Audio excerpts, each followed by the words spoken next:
Please welcome back Jia Zhangke.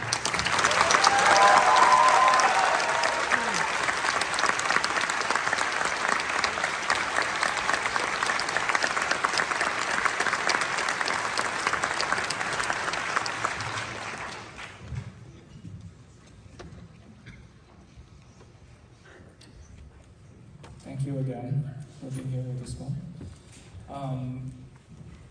It's quite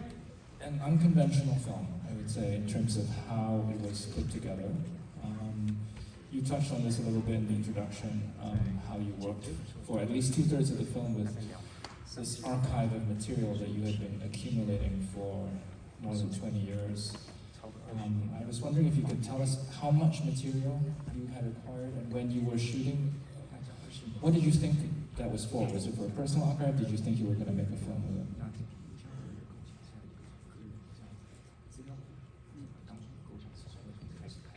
好，谢谢。最初的时候就是2001年开始，就是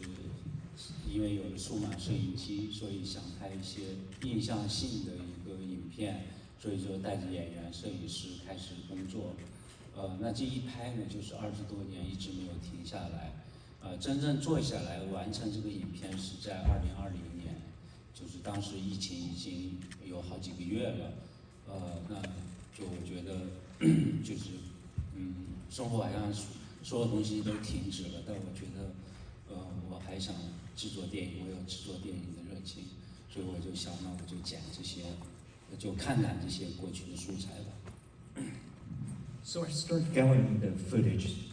in 2001, and starting from there, just never stopped for more than 20 years. At the time, it's the beginning of the DV technology, and I just carried with me the DV cameras in a very impressionistic way of bringing a small crew with me and then just capturing images that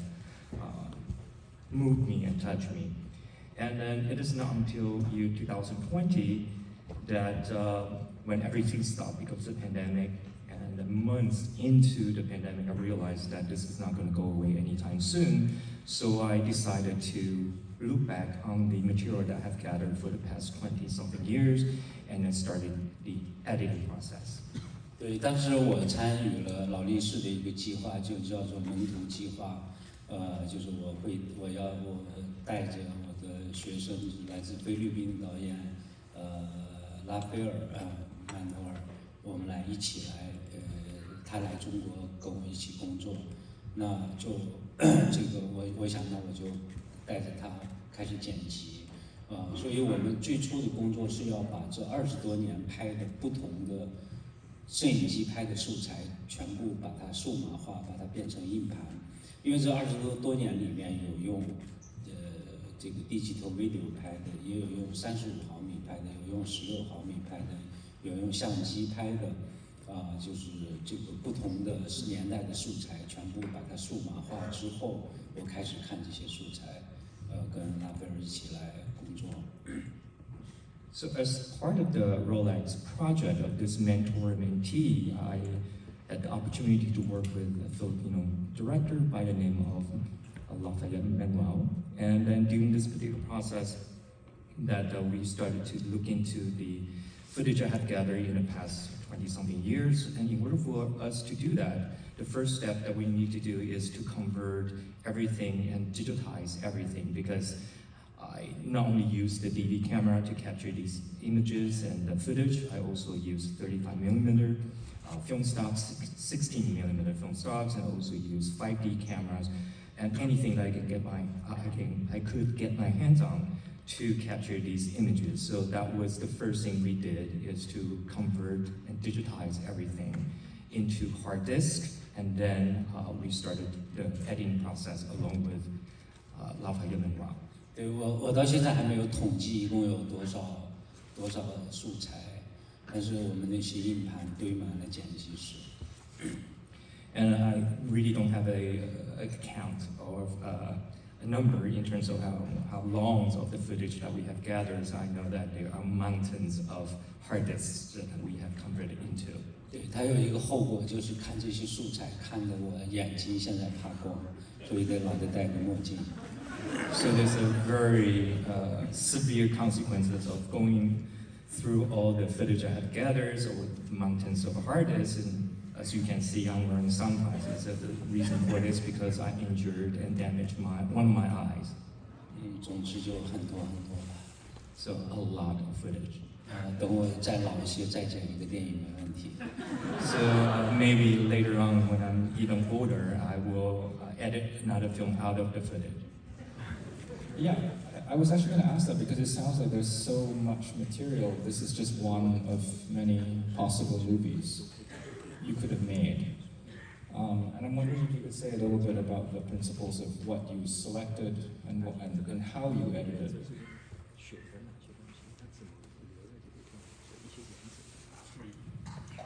这些素材非常庞杂，比如说我有很大一部分是拍那个，就是山西的很多工厂的俱乐部，因为在计划经济时代，很多那个俱乐部盖了很多很豪华的俱乐部，就工人的那些礼堂，里面装修都非常有时代的风格，有50年代的风格，有70年代风格，有80年代风格。这些俱乐部在我拍的时候都不使用了，他们有各种用途，然后里面还有人在活动，有的还在放电影，有的都变成了那种放水泥的仓库，有的里面在打台球，有的里面就是变成住人的地方，一个一个格子间。那我有很大一部分系列是拍这个，我也拍了这个，就是一个。专门拍早晨的，就是每天天快亮的时候，大同这个城市的情形，有一部分也在北京拍，也拍了一部分，总之是非常庞杂。We had a lot of different types of footage captures over these years and also in different locations. For example, one of the many locations that I really film a lot is in Shanxi province, and at the time during the planned economy stage of the nation's development, we had a lot of factories, and to entertain the factory workers, they built very glamorous and fancy social clubs for them to somehow spend their time after work. And these fancy clubs will be decorated sort of the motif of the era, whether or not it's from the 50s or from the 70s, from the 80s, and they were decorated in such a way that really bring people together in these spaces. Now, fast forward to the time I went to shoot these spaces that they have been turned into, because the society had moved on from the plain economy to the market economy, and as a result that these spaces no longer used as they were designed originally. So some of them were turned into either a cinema, or some of them were turned into a storage for cement, some of them were turned into the courts for volleyball. And then I just found these spaces very, very interesting, and I spent a lot of time trying to capture them in my footage. And the other ones will be just the moment when the sun rises in the early mornings and in different locations, and that was whether it's in Datong in the Shanxi province or in Beijing. And those are the kinds of footage I have gathered throughout all these years. 当我在因为这些素材是从2001年开始的，那我在看这些素材的时候，我被我拍摄的2001年的很多的这种娱乐场所所吸引，比如说唱歌、跳舞那种茶楼，就是 tea house， 又唱歌又唱戏，人们在那里面交汇，就它代表着我印象中就世纪初千禧年之后，就整个这个中国开始变得整个人们充满了一种能量，你感觉那时候也加入 WTO 了，也申办奥运会成功了，整个社会非常兴奋，大家都处在一种莫名的这个兴奋里面，就是向着一个未来，向着一个憧憬一个更好的明天，然后整个社会充满了一种活力。那我被这种20多年前的活力所震惊和感染，那我就主要选择这些。那恰好那个赵涛呢，他因为他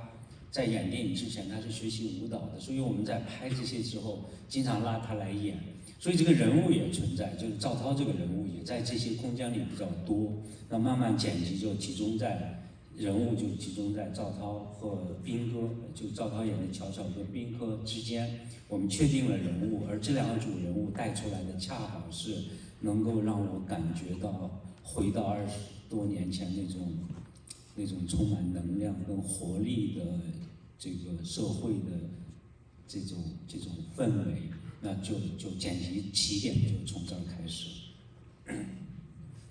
When I look back on the footage that I had starting in 2001, something that really drove me to trying to put this particular narrative arc together is the entertainments that people enjoy at the time, whether or not it's singing, whether or not it's dancing, whether or not they are socializing in the tea houses, they will be singing operas, folks, operas in different dialects. It's just a great way for them to really get together and socialize. And I saw that it really, every single shot I captured somehow embedded with that kind of energies of people at the time, moving into the beginning of the millennium for the 21st century, with the fact that the countries that just entered the WTO, and the fact that also was granted as the host for the 2008 Olympic Games. And I do think that the kind of energy that somehow people are so excited about a better future to come, it is something that I would personally move and think that will be a great starting point of my editing process. And it just so happened that the Zhao Tao, which is the female characters in this particular film, before she was an actor working with me with many of my films, she was a dancer. And then because of the fact that she was a dancer, she will then play a character along with all the entertainments and all those tea houses and all those factories, clubs,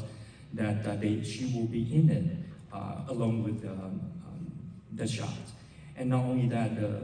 Brother Bing as a character also entered the same space and same location. And therefore, we thought that using these 2 characters, we will be able to tease out the rest of the narrative arc, and that's how we started the editing process.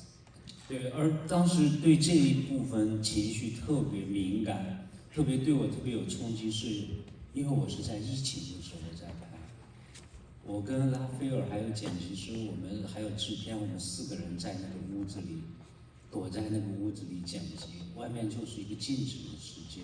航班也熔断了，也不能就是旅行也不方便，就在这样一个非常怎么说呢，就是非常静止的时间里，人和人见面都不是很方便的时间里，一看到20多年前那些热情的人和人在一起唱歌，人们在一起跳舞那样一种生活状态对比，你会发现，我觉得我脑子里就有了一个曲线，我觉得好像从那个时候，好像一个飞机要起飞，它在燃烧，它的汽油在燃烧，它啪飞起来，带着很大的噪音，虽然有一些噪音，有些混乱有一些无序，但是它充满了一种可能性、能量，然后它起飞了，慢慢的就我们觉得可能像一个就是理想的未来在航行，然后它慢慢降落了，我们一看疫情，这个对出不了门了，就这样一种曲线，它带给我这个电影最终的一个情绪曲线，就是。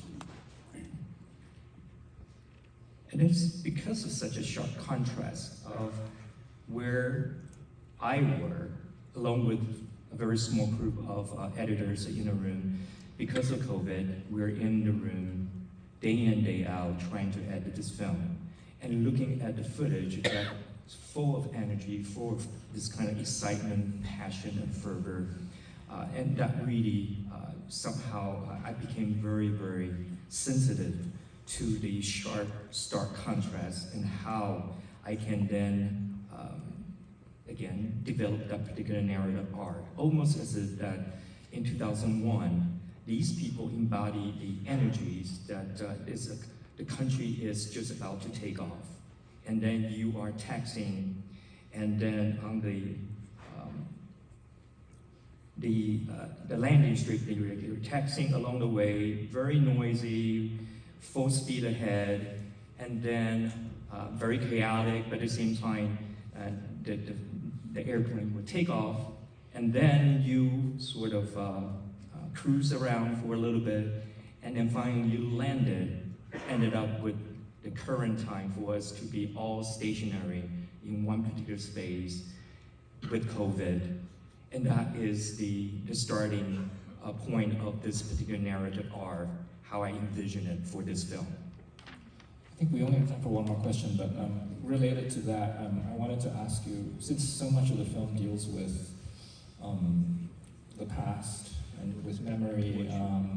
I wanted to ask how you conceptualized the present of the film, or rather 2022, what you wanted to capture about China in the present day. It seems to be, that the present, as we see in the film, is defined by technology is very present, and also I think a very strong sense of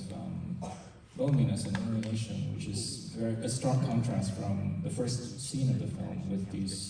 the communal sort of spirit of the women singing around the fire. 对，就是剪完前面我拍的一些素材，在剪辑的过程中，我就在想象现在这两个人物他们现在会怎么样，那就开始发展出这个当代的部分，就是疫情期间这一段2023年的故事。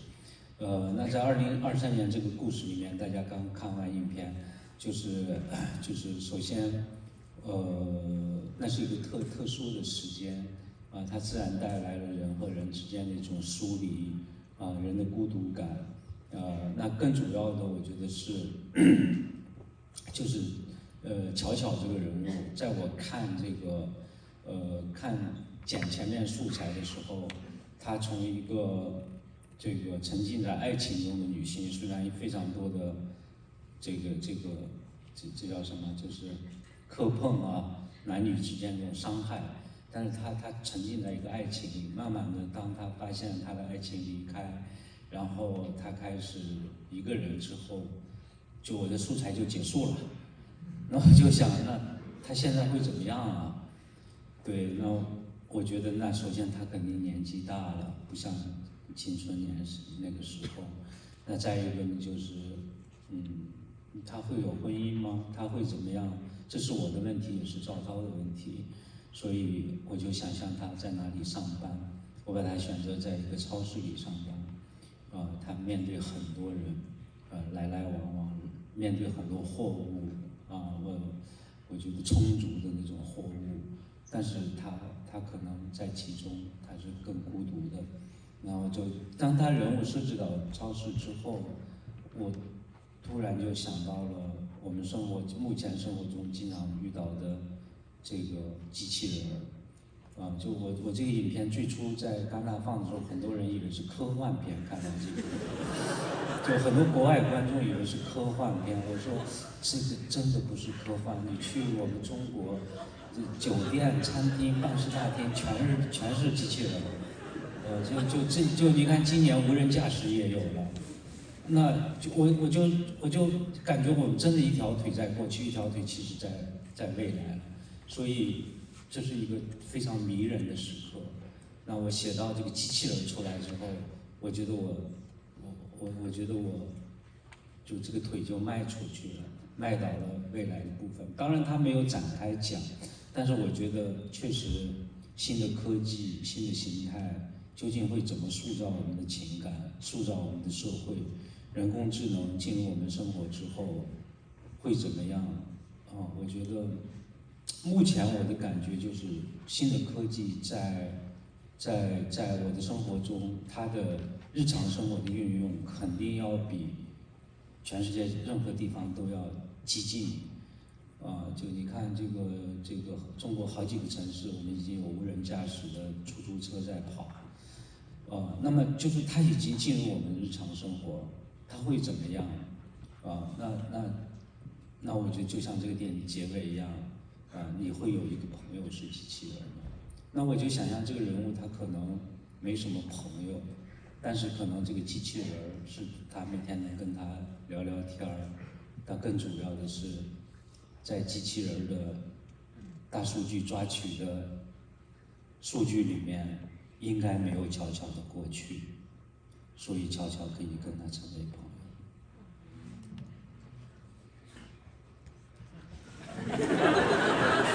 Sorry, I forgot. There's New York, not Beijing.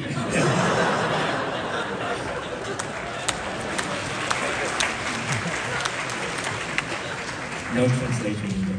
The 2023 part, and of course, when I was looking back on the footage I captured in the past 20-something years, I also think about what will happen to these two characters in 2023, especially at a time that we're in such a unique time collectively as a country, that people are going through the kind of alienation, the kind of solitude, the kind of loneliness. And I thought that looking back on the footage I had, you have this character, Qiaoqiao, the female character, actually have gone through hell with love, in the name of love, as a female character, and being harmed by it, and a lot of trauma as a result. And then that was it for this particular character. So I thought that I need to do something for the here and now, for the contemporary part, to really depict what happened to this particular character. And then I will be thinking about, has she been married, and how is she after all the traumas and the damage it's done to her. And this is also the exact same questions my actor Zhao Tao will ask, is that has she ever married, and what happened to her, and in order for her to develop that particular character. So I thought about the fact that if I can position her in a supermarket, which is a very public-facing space, full of abundance of merchandise and very much of space to have that sharp contrast of the loneliness that she's feeling. And I also think that in order for me to bring in the here and now, I need to incorporate this robot friend. And it's very interesting that when the viewers, and some of them watched my film during the Cannes Film Festival screenings, that they thought that this is a science fiction film because of the existence of those robots. But without knowing that, currently in China, you see robots everywhere. They are omnipresent, and you can see them in hotels, in restaurants, in offices. So for me, it's to really think about how am I going to, on the one hand, capture the essence of this particular character, and at the same time also bringing in the contemporary zeitgeist in China right now. It almost as if that I'm having one foot in the past and one foot in the future, and through the use of robots, I am somehow using the film to step into the future as the country evolves. And I do think that this type of technology advancement, it is something I thought a lot about, including right now, not only the technology of robots, but also we have cars, taxi, fleet, actually unmanned, it's self-driven, and also the technology or artificial intelligence is very, very prominent in China right now. And I really think that it is being done so aggressively and so common in our daily lives to have this type of interaction with the technology. So I thought that for this particular character, I wanted to have this interaction with this particular robot, because I think that even with all the big data that the robot can carry with itself to function, I don't think that this particular robot, or whatever big data I have, will have the memories and the past of the female character Qiaoqiao. We are out of time, but I want to thank you, Vincent, for your amazing work as well. And also because she's not here, I feel like I want to acknowledge the work of Zhao Tao, who is extraordinary.